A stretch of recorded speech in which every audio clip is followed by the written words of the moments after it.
Hey everybody, welcome to Drawn Apart again. It's Alex and Shannon, and with us we have a very special guest.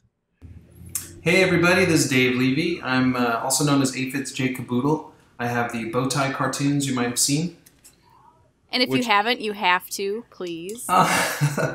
Thanks so much. Yeah, we love them. Yeah, I'm kind of upset. I've watched several episodes multiple times because they just make me laugh so hard. So you're the one knocking up the view count. I appreciate that. Anytime. Awesome. Today's word is dance. Nice. How do you guys choose your words? And forgive me if you've already explained this on another episode. Oh, no problem. We haven't really gotten into it. Basically, we just have come up with random words, both Alex and I, and then every once in a while we'll, throw out a request to people we know, hey, come up with some words for us. And so, yeah, we have a random list, and then we roll for a word and grab one off there. Yeah, our list has like 40 words on it and then a whole bunch of words on standby. And then we roll some dice, pick one randomly, and then we replace the word we use with another word from the standby list, basically. Ah, cool. So you guys are in Michigan? Do I have that right? Yeah, now in the middle. We're in the middle of a snowpocalypse right now. My God. This is the perfect time to just all be drawing and just be in our homes. Yes, it's nice. I know. I had to work this morning, and I told Alex, I said, I hope that I get home in time. Said, if not, you might have to entertain Dave for a little bit until I get there. But I made it, so we're good. And now I'm staying in. Good. Very much staying in. Yeah, she narrowly missed a 30-car pile 30. up? That's what they're reporting right now. Yeah, on the highway. Good grief. Yeah, so I'm glad I missed that. But you're out in LA, right? Yeah, but I'm from a more diverse climate because I'm born and raised in New York. Oh, okay. Oh, nice. Yeah, I'm only out here for about 2.5 years now. New York, the state, or New York, the city? Really both. Well, I just blew your mind. I'm from the part that's called the Big Apple. Oh, okay. All right. I'm from like the stem of the apple, I think. I see. So kind of near the actual island. Yeah. So I was born and raised in Long Island, but my family was from Brooklyn. Okay. And I lived in Brooklyn and Queens, as an adult. Huh. I've never been out that way. Yeah, it's really, New York is great, and I never plan to live anywhere else, so I'm still kind of in a little bit of shock that I don't live there. So you work for Disney, but you also said that you worked for Nickelodeon as well? Yeah, well, in the past, I was on Blue's Clues and some other preschool shows like affiliated with Nickelodeon, so it was kind of a fun thing. I was mostly a New York TV animation guy. That's awesome. Yeah. So you're like legitimately in the business. You wouldn't know it from my drawings. I love them. They have such a charm about them. Like you could tell you know what you're doing, but you're just being like loose with it, which is nice. But what's funny, and because I think YouTube is like the perfect place to not have to draw like everybody else. Yeah. And the thing, like when I see more seasoned creators that like, I'll just do a YouTube cartoon, because they kind of think there's, they know they won't have to pitch it to an executive, and they think that's where, things are moving to. And I agree with that, but then they end up making the same product that they would have made for Nickelodeon or Cartoon Network. Right. And I don't know, I don't want to name specific examples, but I've seen that, and it's always like, oh, but it doesn't have to be that. Like, the whole point of this is it can be whatever you want it to be.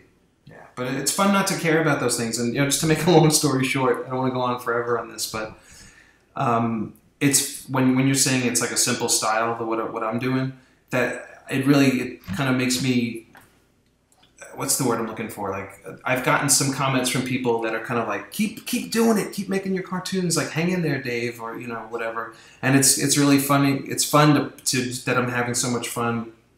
I'm not making my point here at all. We're gonna have to edit that out. It's just fun to be that free, where people might even think, I don't know what I'm doing, and to me that's like almost like then I know I'm doing it right. Right. Well, it almost takes like an exceptional talent to like to draw something that looks simplistic but still quality. Like what comes to mind is like Captain Underpants or something like, or like Adventure Time, where it looks super simple. Like most people are like, I could draw that. It's like, well, no, because like it looks super simple, but they still know like the principles behind what they're doing. I don't know. Yep.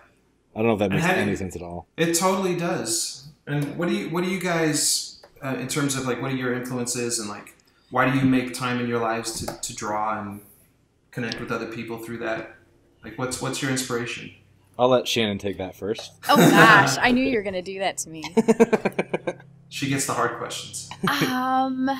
Wow.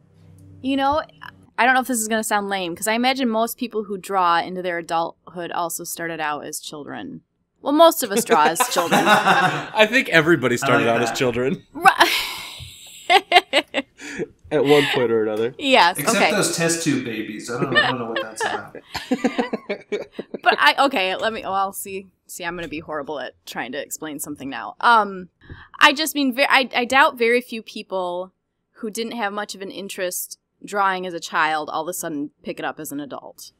If that makes sense. I know most children do draw at some point in their life, but I know I have a lot of friends and family who, you know, fell out of it rather quickly, aside from having to do it in art class or, you know, what was required of them.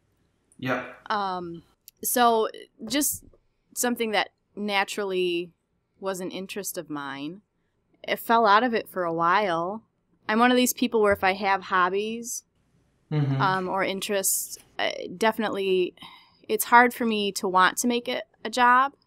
I get afraid that I'm going to lose a part of it that would be in it for me. But anyway, I feel like I've really sidetracked off the original question. No, I don't think so. And so, yeah, I don't know. It feels natural. I fell out of it for a few years. So getting back into this, one of our friends actually had the idea for the show. It wasn't Alex or I. But he said it, and it just clicked with me like, yes, please, let's do this. I actually talked the other day with one of our friends, Jesse, who's been on the show a couple times, about missing art class and sitting around with people and kind of the social aspect of it and being involved in everybody's process. That's awesome. And yeah, this really combines its community, you know, through Channel Frederator, and it's drawing through drawing. Getting both. And challenges you to do, like, I could draw the same 4 superheroes over and over again for the rest of my life. But like doing this, I can't. You know what I mean? Like I don't get stuck in drawing the same 3 characters I invented with no story for forever. That's awesome. I know a friend of mine had an app that he was drawing from every lunchtime at Disney, where the app, I forget the name of it, but it basically it's almost like a little slot machine, and there's like different categories of words. So you just kind of hit shuffle, and then it gives you a bunch of words. So it says like ninja, chicken, drunk, samurai, vegan, or whatever. And you get like, those are your words, and you have to draw that. Oh, that's awesome. That is pretty cool. I like that. But you know, there's one other thing I wanted to tell you guys why I think what you're doing is so cool. Because you had me on the show. That's why this is so cool. No. It's so cool because what I think is such a bummer for a lot of people who do animation on YouTube is it's so hard to really like take advantage of this platform when we're making animation only. Like the fact that you guys, it's kind of vlogging and creative and art, and you know, you're doing this cool hybrid. So it's more like the kind of content I think that feeds YouTube really well. See, I feel bad because I think we're firmly in the not for kids category, and it seems like a lot of your fan art and stuff is like your show is pretty family friendly for the most part. Yeah. So like I'm afraid like the cross promotion here is gonna be, I don't know. I don't want to.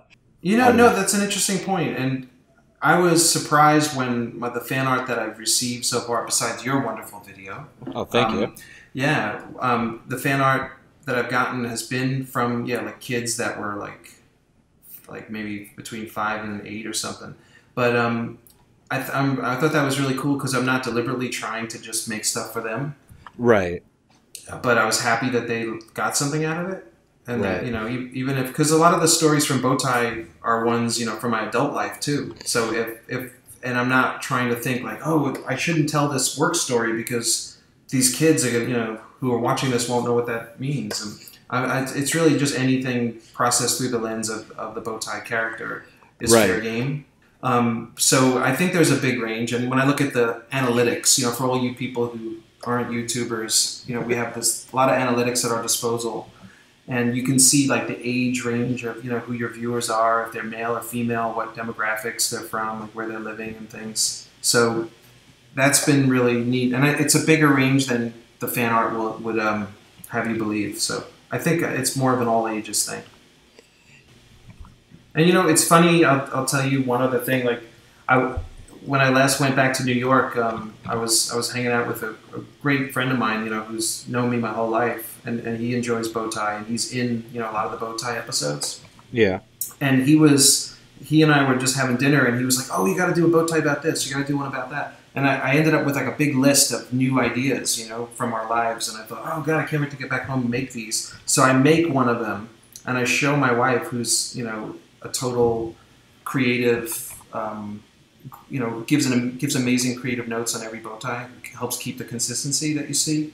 Yeah. So I showed it to her, and she was horrified because it was a Bowtie. You know, the theme of it was so mature, and it would have totally alienated. You know, maybe any woman watching, and it just felt so wrong to her. And as soon as she pointed that out, I kind of went cold. I just got so like startled by the truth of that. Like, oh my God, you're right. This is totally the opposite of what I'm doing. Like, this isn't the kind of subject I cover with Bowtie. And then it just makes you realize you could say you're using your everyday life for your inspiration, but that doesn't mean that there's not another filter that you run against it that makes it appropriate for this brand. Right. Whether you intended to or not, you created a specific feel and theme. Yeah, and I think I did because I guess that's authentically how I see the world, and it doesn't mean that adult things didn't happen to me in my life. Thank God they did, but because it'd be really boring without that. But it doesn't mean that it's the kind of stuff I want to cover in this cartoon series. Right. Maybe you should make Bowtie After Dark. Ooh, I like that. Yeah. When all the Bowtie After Dark. when all the kids go to bed, it's time for Bowtie After Dark.